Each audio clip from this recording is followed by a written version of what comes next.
What is up, you guys? Today I am going to be going through my entire training week, but we're not doing it vlog style. We're doing it like coach breakdown style. And when I first started recording this, because this is not my first recording, I was like, I'm doing it purely from the perspective of a coach, but cannot be fully coach, athlete, independent. So we're going to talk about athletic perspective and also coach perspective. But I am going to rate each session, and I'm going to rate the training week as a whole from the perspective of if I were coaching myself, which I kind of am. Without further ado, let's get into it. Actually, let's pause, subscribe if you haven't yet. And then also, if you are, because I'm going through my whole training week, looking for some strength workouts that will help you with your training week, then click the link below and you can take a quiz and find the program that is best for you. Because if you are not lifting during your run training, what are you doing? I do feel very passionately about this because at the time that this is being filmed, Chicago Marathon is tomorrow, and I can't tell you how many people I've seen, how many incredible athletes I've seen have to back out because of injury. And I'm not saying that lifting is the solution, I'm just saying it's important. All that being said, me and my measly 44-mile weeks, we're gonna break them down now. If you didn't know, I'm going to be training for both a 5K and a half marathon. I'm also a strength coach. I work with a lot of runners, so running and lifting and all these things are just my whole life. I love it, absolutely love it. But it is interesting building from a 5K to a half marathon all in one training block. Now, my main focus, I'm not gonna lie to you, my heart, my soul, my spirit is in this half marathon.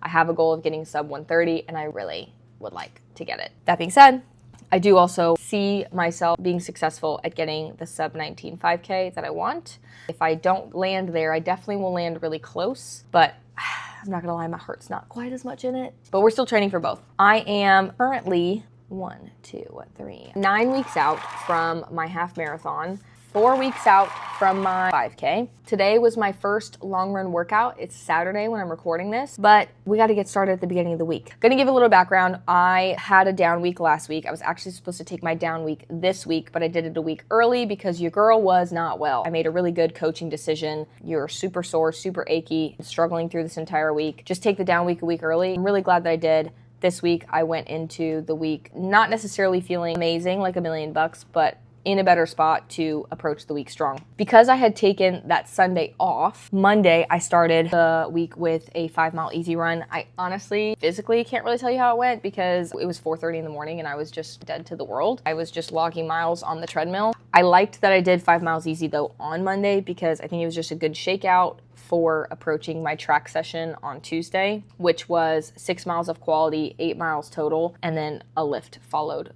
a few hours later. Tuesday, I was also on the treadmill, 6 miles of efforts, 3 miles at 5K pace, 3 miles at 10K pace. Between the 5K efforts, I averaged 65 seconds of rest. Between the 10K efforts, I averaged 60 seconds of rest.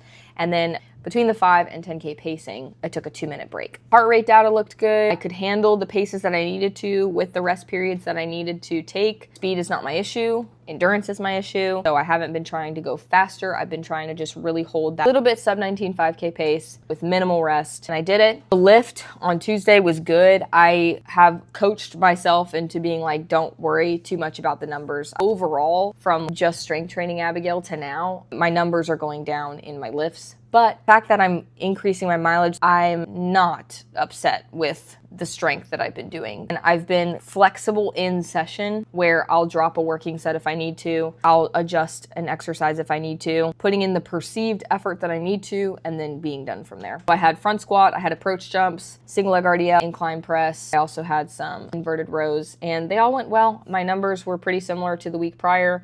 The next day, Wednesday, was easy miles. I try to always structure easy miles after any quality effort. I like the idea of being able to still run on tired legs. With my running volume only going up or staying consistently high for me, 44 miles a week is high for me, I need to be used to running on tired legs. I'm also training for a half marathon. I need to be used to running on tired legs. So making sure that I keep some easy miles after any quality session that I do, pretty important. Legs were pretty tired on Wednesday doing the easy miles. I did them on the treadmill. Thursday, woke up, had 8 easy miles. You'll notice in this week, I have quite a bit of easy mileage. I really only have 2 quality sessions per week, and I just like it that way right now because I'm trying to be able to handle more weekly mileage. I think that's what messed me up in my mile training is I kept my mileage pretty high for me. And I also was very dead set on hitting 3 quality sessions per week. If you guys didn't know, I didn't even make it to race day. I had to do my mile time trial 2 weeks early because my body was completely jacked up. All right, done with mile repeats today. Did pretty good. My splits actually look really good. My leg's in searing pain on my left leg when I stand, when I walk. Sometimes it hurts when I sit, but it does not really hurt me that much when I run. Well, you guys, I did it. I don't know what my official time was, but it's sub 5:20. And weather conditions, body conditions aside, I'm very happy with how everything went. So mostly I'm just happy that I did it and I showed up. I want to be able to run healthy. And in order to do that, I need to make sure that I'm doing quality sessions, but I'm not doing so many quality sessions that I can't show up for my quality session the best possible. So Thursday, ran 8 miles easy. I ran out in Southwood because there are a lot of rolling hills on that path that I take. It forces me to be able to shift gears. I think it keeps things a little bit more interesting, being able to go up and down some hills. And also it allows me to slow down and really focus on making sure that I keep my easy miles easy. And instead of going on a flat, just one track, let's freaking go to try to get this over with and then potentially going a little bit too fast. I think my heart rate average was 149. Which is teetering into not so easy heart rate pace, but overall pretty good. My lift that I did on Thursday, I was super happy with the decision that I made. I switched my full body 3 and full body 2 around, and it's because full body 2 has rear foot elevated split squats. And when I first add them back into a training block, I just get sore as crap every time. I did not want to go into my workout today feeling super sore. And so because of that, I was like, nope, I'm going to do full body 3. And then on Saturday, today, I'll go after this. I filmed this video and I'll do full body 2. Showed up, did full body 3. I adjusted some things. I had split squat isometrics. I said, screw that. I just did my barbell Romanian deadlifts. I did some sissy squats. I did some supinated grip pull-ups. I actually cut a working set out of that. I was supposed to do 4 and I only did 3. I did my bicep curls, my side raises, and I actually skipped core because I've been dealing with this intercostal strain that's just been killing me and I didn't want to make it worse. And then Friday was a total rest day. Huzzah. It's my only rest day of the week. Saturday this morning. Ooh, I was so nervous for this session. It wasn't a session that I should have been super nervous for, but it was just my first ever long run workout, integrating half marathon paces into a session. I had done a long run workout kind of a couple weeks ago. I had to stop, I had to adjust during the session.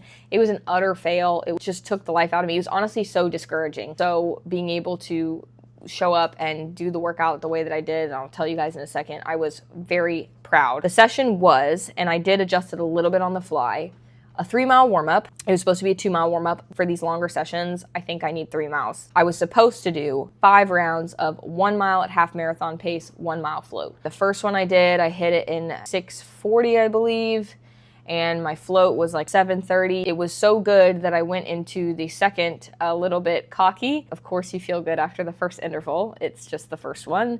And so I said, screw this, I'm gonna do 2 miles at half marathon and then I'll do 1 mile float. Did 2 miles at half marathon pace. I think I hit a 6:46 and a 6:51 on my Strava was what it said. It was the split, but it was 6:50 on my watch, so I was definitely tired. I needed that float afterwards, and I think I hit that float in like 7:30 again. Third interval, I said, I have learned my lesson. I'm going to go back to the 1 mile half marathon, 1 mile float. So that's what I did. And then I did one more round of half marathon pace and I did 1 mile float and finished the session, you guys. And I like started crying. I think I just felt so relieved to have it done. I felt so much more confident in my ability as a runner. I also did get lucky this morning. We had a cold front come through last night. So this morning was just beautiful, cool weather. The humidity was pretty low. I was just very happy with the session and how it went. Heart rate data looked pretty good. When I think big picture, I want to be able to chill at a higher heart rate and feel more controlled, hold those miles at half marathon pace for a longer string of miles, but we're 9 weeks out. My fitness is not at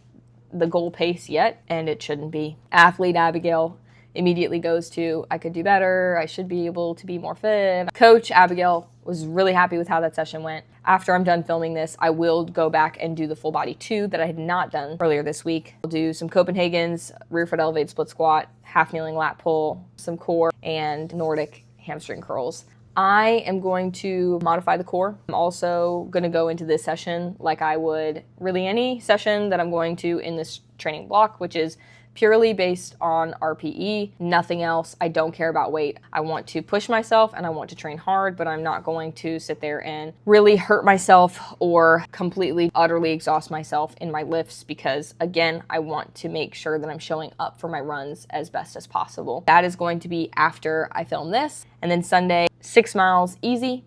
I'm really not worried about it. It's going to be the equivalent of like my 5 easy miles, a little bit on tired legs, but it'll be nice. The weather will be beautiful. I will run these outside. Sunday runs are just nice. If I were to rate the entire week as a whole, I would actually rate it a 9 out of 10. The only reason I wouldn't give it a 10 out of 10 was because I always think that I could do a little bit better. I probably could push a little bit harder. I think I could show up for my sessions a little bit more prepared in the sense that I could work a little bit more on nutrition and making sure I'm not just eating the right amount of calories, but also stuff that's not going to give me GI distress. You could potentially mess up a session, and I had some GI distress this week. I could work a little bit better on getting proper sleep, but overall training week as a whole, 9 out of 10. I always think there's more to give. I always think there's more work I could do. Coach Abigail would be 9 out of 10. Each session, I'll go through a quick rating of each one. My Monday, 10 out of 10. Easy 5 was great. I was actually really happy. I just got up and freaking ran, and it was good. I like that I did it early in the morning too. It gave me plenty of space and time between that and my Tuesday morning session. Tuesday morning, I give a solid 9 out of 10. Happy with how all of the rest to work ratios went. I was happy with the paces. I was happy overall with the heart rate. Lifts are all just, they're kind of subjectively 10 out of 10s because I show up and do them. All the lifts 10 out of 10. Wednesday, easy 5. I got it done and I did it on tired legs and I still was good on heart rate. It was a 10 out of 10. Thursday, easy 8. I would give it an 8 out of 10. There were times when I definitely was not going easy. I should have backed up off and I didn't. Even with the governor that is the rolling hills on the run that I take, I still try to go a little bit too hard. Is it a big deal? Probably not, but I never know how it ekes into my next session, you know? I don't know if you guys can hear that, but the dryer just finished and it plays a little jingle. Friday, rest, 10 out of 10. Actually, Friday, my rest day was probably an 8 out of 10. I ate a little bit too close to bed, stayed up a little bit later than I should have. Again, how did that affect my Saturday workout? I don't know. So that rest day actually was like a 7.5. Saturday, my long run workout, Athlete Abigail wants to nitpick at it. Coach Abigail, 10 out of 10. Got it done, showed up for it. I did it by myself too. Very happy with it overall. Sunday, easy 6. I'm just gonna give it a 10 out of 10. I'm just gonna future cast it to 10 out of 10. It'll be a beautiful, cool morning and it's only an easy 6 miles. So that's my training week. Those are my ratings. That's my breakdown. I hope you guys found this helpful. Hope you guys enjoyed this. Comment below how you would rate your training week, okay? I will see you guys for another video next week. Mwah. Bye.